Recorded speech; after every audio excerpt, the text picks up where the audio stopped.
Most discussions concerning the COVID-19 global pandemic aspire to a path leading to some form of normalcy, a new normal.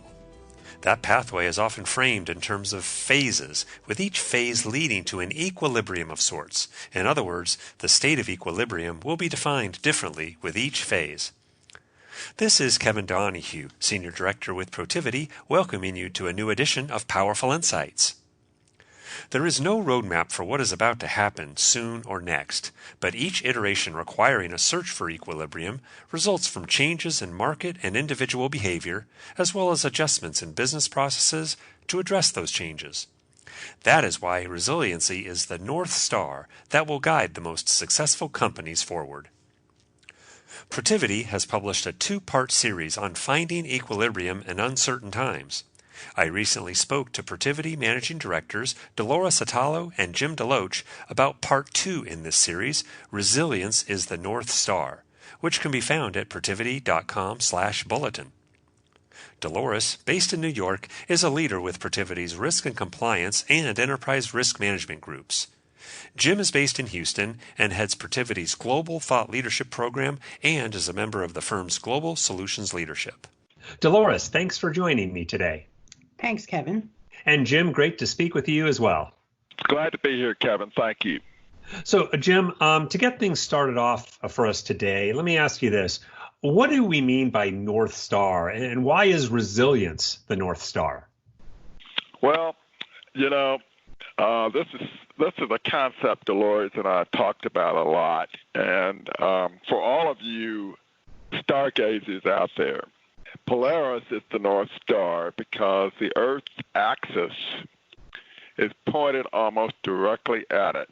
So during the course of the night, Polaris does not rise, nor does it set, but it remains in very nearly the same spot above the northern horizon year-round, while the other stars in the sky circle around it. So said another way, if you were standing at the North Pole, the North Star would be directly above you. So true north lies directly under this star. The meaning of the North Star, as Dolores and I had intended it, is that it facilitates navigation.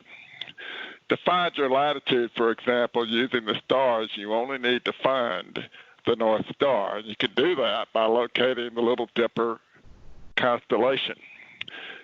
And metaphors around true north and the northbound train are very common in business as a focusing concept for creating the vision and meaning that can energize an organization and propel it toward its success.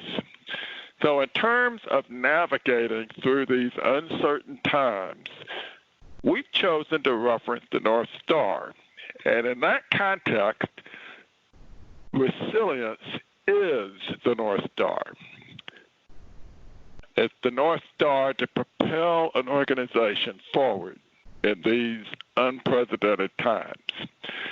In our prior podcast, Dolores and I set the context for resilience by discussing the reality of companies having to face the need to seek equilibrium now, soon, next, and eventually. And the idea we were trying to articulate is that companies must be resilient enough to achieve equilibrium again and again as the market and circumstances change.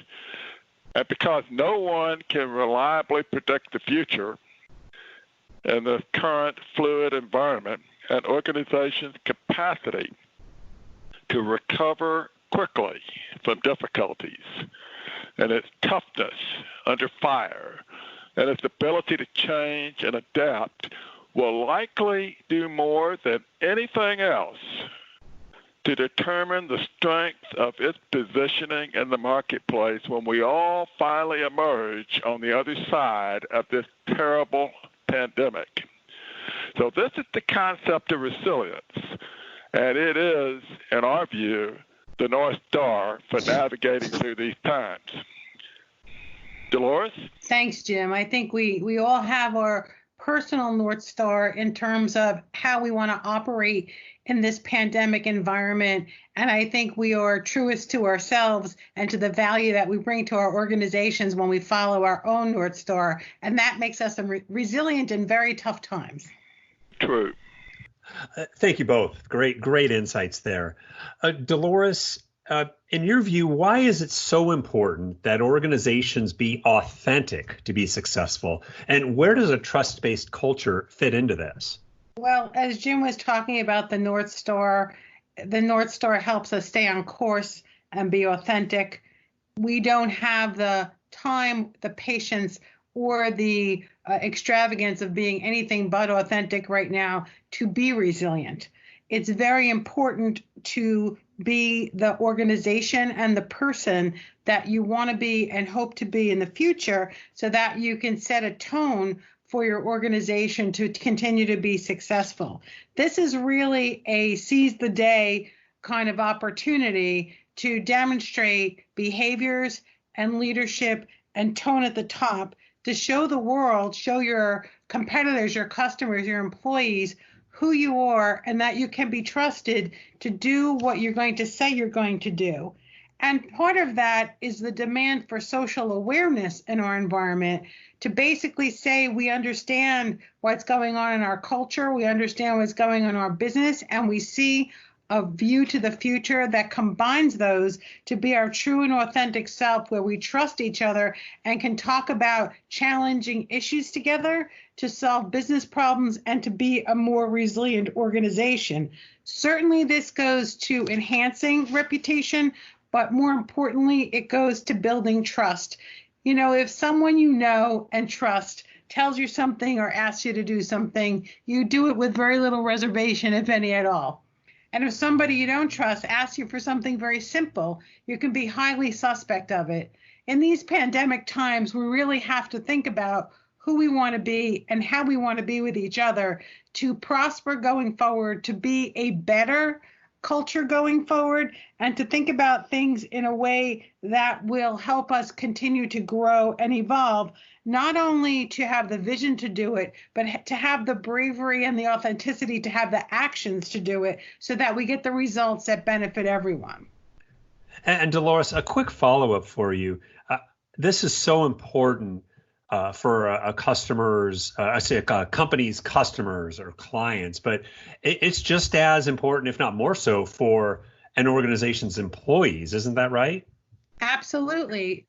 Employees want to be associated with authentic companies where they can trust that their contributions are valued, where they can trust that they are valued as human beings, as individuals, and also that they can trust that they have the professional freedom to be their true self and to be recognized for differences in a very constructive way and to be recognized for aligning around organizational goals together, but maybe from different perspectives.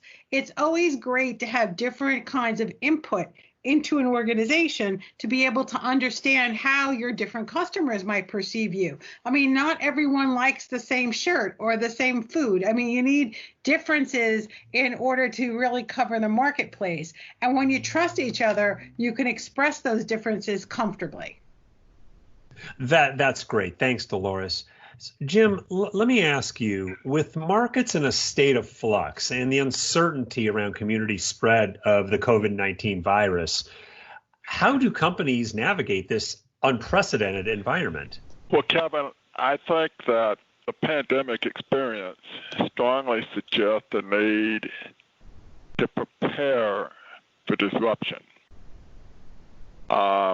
Interestingly, according to a recent survey, over 70% of companies indicated that their primary business continuity concern is further disruption from a second wave of the COVID-19 pandemic. In addition, 21% of companies reported that they still did not have a pandemic plan and process in place.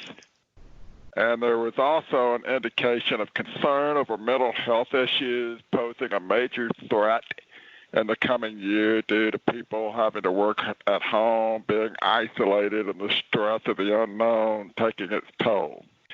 So it strikes me that when we're talking about 70% of companies, we're not just talking about our own organization. We're talking about customers, suppliers, third-party service providers, and channel partners too. And don't forget that we're learning big time that today's business ecosystem is built on third, fourth, and even fifth-party relationships, sometimes referred to as second, third, and fourth-tier suppliers in the supply chain. So bottom line, the economic and business disruption wrought by COVID-19 are not going to end anytime soon. The good news is that the pandemic and transition to a remote workplace has elevated the general level of knowledge of these dependencies. So going forward, companies are going to be asking smarter questions, not because they're required to, but because they know how important it is to do that. And paradigms are changing as well. For example, third-party risk management is now being thought of more as a business enabler rather than a compliance requirement. So companies are realizing that getting better information from and about their third-party vendors and getting that information faster enables them to make better business decisions and continue to serve their customers securely and without interruptions.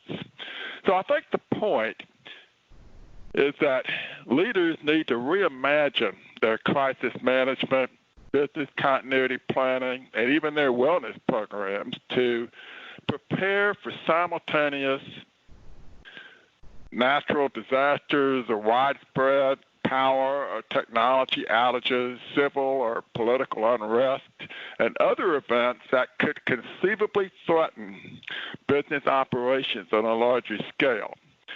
And this goes beyond traditional continuity risk assessment, incident response planning, crisis management plan development, because companies need to focus on developing a flexible and resilient culture, as Dolores was talking about, that is capable of responding to upheaval with a business-as-usual approach.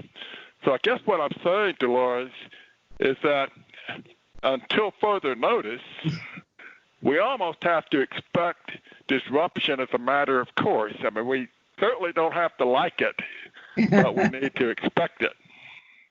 Well, Jim, as you wisely point out, we have to be agile and adaptive because there is no playbook. I mean, you've said that many times. There is no playbook and you must remain agile and adaptive. So I'll quote you in that case. And I'd also like to say many companies are used to launching products or responding to changing business environments. And this is kind of an exaggerated version of that. So after the initial wave of change, there is learning and there is adaptability that can be put into the process to help push equilibrium along the continuum of what's next. And so, Jim, you brought up a lot of great examples of how companies are doing that because they now have the awareness that they can get this information and be less impacted by the change if they plan accordingly.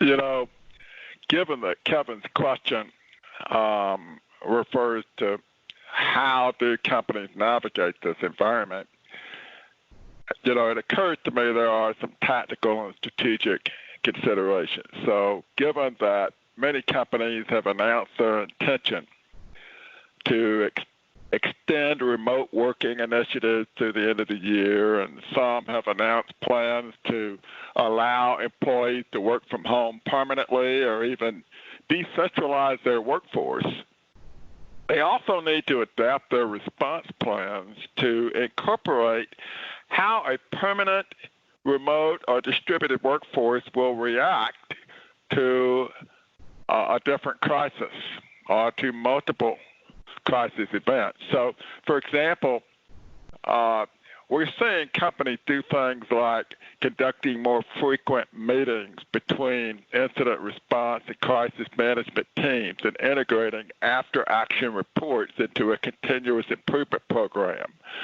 We're seeing a lot of companies evaluate their supply chain disruptions that they experienced and identifying alternatives for critical supply chains. And at the same time, evaluating their reliance on third parties providing critical business services and ensuring alternatives in case of a loss of these providers. We're also seeing companies plan when and how to ramp up alternative operations in response to specific events. And in that respect, evaluating how they're digitizing work to ensure that employees can access what they need remotely. And I think something that I'm seeing and reading about from different vantage points, the importance of workers being able to access crisis management plans on their mobile devices from anywhere in the world at any time to be fully prepared. So these are some tactical considerations companies are looking at.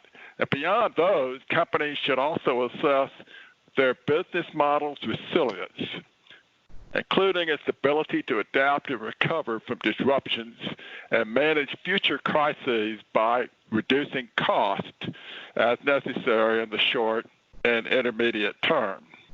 And this will entail a review of how crisis command centers are responding to COVID-19 and identifying areas that need improvement and address and correct shortcomings that have been experienced. I think, and sum it all up, what it all means is that crisis response plans should include the critical components of speed and flexibility, which allow organizations to quickly adapt to rapid change. And that's the key. Flexibility, adaptability, and speed will differentiate in this environment. And with emphasis on giving executive leaders and employees fact-based information and tested alternatives to enable good decision-making, a comprehensive approach will help build operational resilience and prepare the organization for future disruption of any kind. I think that's the world we're living in right now. I certainly agree. Great thoughts from both of you. I want to close out our discussion today to maybe tie some of these issues back to or tie to environmental, social, and governance kind of approaches and reporting for companies. Both of you can respond to this. Dolores, I'll ask you to respond first. Sure. How is the current situation an opportunity for organizations to better articulate their perspective on ESG? I think Jim brought up so many relevant points that are opportunities for organizations to think about how they did things prior to the pandemic and even in the earlier part, and how they want to address the ESG related issues in the future. And it's an opportunity to build this into their reopening plan. It's an opportunity to build it into their strategy. It's something that Jim can speak to the role of the board from his many publications in this area around how this is so much on the mind of the board. But when you are redesigning your workplace, considering your carbon footprint, considering your workplace design, you have an opportunity there to think about your environmental considerations. Certainly a very significant emphasis on the social aspects of employment and social justice issues that are very much in the forefront of our culture currently and should remain at the forefront of our culture as we consider going forward employment practices and evolution of policies and the choices that we make in organizations. And this makes us more sustainable as an organization to appeal to a broader menu of issues that need to be covered under the S in ESG. And really, from a governance perspective, it's an opportunity to come back better and come back more aware of ESG issues and potentially greener as we all enjoy a cleaner environment due to the absence of commutation right now. Jim, I'd be interested in your thoughts, particularly in the area of the board. I agree completely with that. Dolores, I think to your point, as the pandemic eases, I thought there were going to be choices to be made around the cost of safeguarding the environment versus the return to pre-pandemic norms and behaviors. And in issue 8 of the bulletin, where we talk about resilience at the North Star, we gave some examples of that. And so we talked about, for example, how will marketplace expectations evolve for ESG initiatives, and is management proactively considering ESG-related objectives and targets and strategy setting? And how can organizations derive value from their ESG efforts? And does the company's sustainability reporting provide enough insight into its non-financial activities related to ESG matters? And most importantly, is the company sufficiently focused on the ESG criteria that investors and asset managers following the industry use? And they are speaking with loud voices, the institutional investors, asset managers that are using ESG criteria to screen trillions of dollars of investment assets. So I think what this all boils down to is making sustainability and ESG reporting a strategic imperative. Each company, to your question, Kevin, has its own unique story. So senior management and the board should focus on telling that story. And ESG reporting should be viewed in that light and approached as a continuous narrative, what I call a storyline, so to speak, that portrays the company's continuous journey to become and sustain a business committed to delivering value to customers, employees, suppliers, communities, and shareholders. So the question now is, does the market get the story the company intends to tell? Does the market get it? And that is a question every CEO and his or her board need to ask themselves.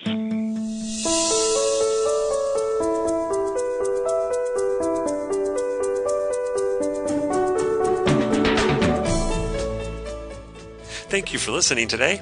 I hope you enjoyed this discussion with Dolores and Jim, speaking about organizations' need to find their equilibrium in these uncertain times.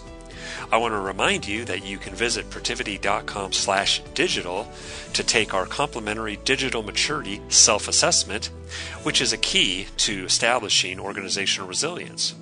You also can find part 2 in this series, Getting There Eventually, Finding Equilibrium in Uncertain Times, Resilience is the North Star, at Protiviti.com/bulletin. And finally, I encourage you to please subscribe to Protiviti's Powerful Insights podcast series wherever you find your podcast content.